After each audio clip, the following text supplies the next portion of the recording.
మన్యం జిల్లా కెమెరాలో స్థానిక సంస్థల ఎన్నికల నేపథ్యంలో రాజకీయం ఒక్కసారిగా వేడెక్కింది.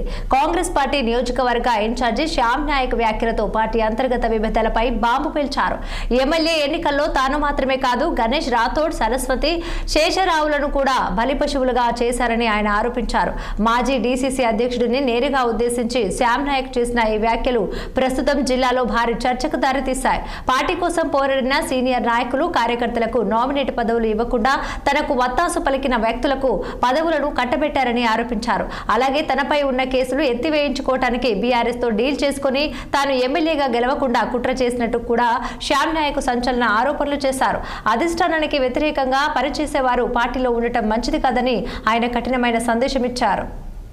పార్టీ అధిష్టానాన్ని ధిక్కరించే వాళ్ళు పార్టీలో కొనసాగడం మంచిది కాదు. జనరల్ ఎలక్షన్స్ లో 2023 ఎలక్షన్ జరిగినప్పుడు మీ అందరికీ తెలుసు ఏం జరిగింది. 4-5 బలిపశువు చేశారు. ఫస్ట్ గణేష్ రాథోడ్, తర్వాత శేషరావు, తర్వాత సరస్వతి, ఆ తర్వాత శ్యామ్ నాయక్, 4 పోషించారు. పోసేసి గెలిపించింది ఎవరు తెలుసు కదా.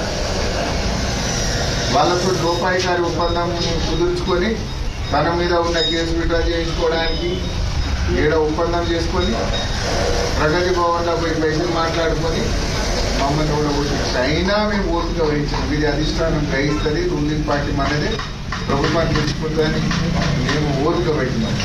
అది అయిపోయిన తర్వాత నామినేటెడ్ పదవుల విషయాల్లో కూడా మీ అందరికీ తెలుసు. బిర్యానీలో ఒక దొంగ ఉండే తోడు పాడతారు. వాడు ఎంత కమ్ముడు పోయిందో కూడా మనందరికీ తెలుసు, మీ అందరికీ తెలుసు.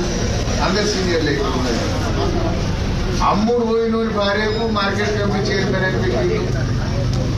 అది తప్పు నాయన. మనకు పని చేసిన వాళ్ళు ఉన్నారు ఇక్కడ 25-30 ఏళ్ల నుంచి. నామినేటెడ్ పదవిలు ఎప్పుడు ఇచ్చినా కానీ సీనియర్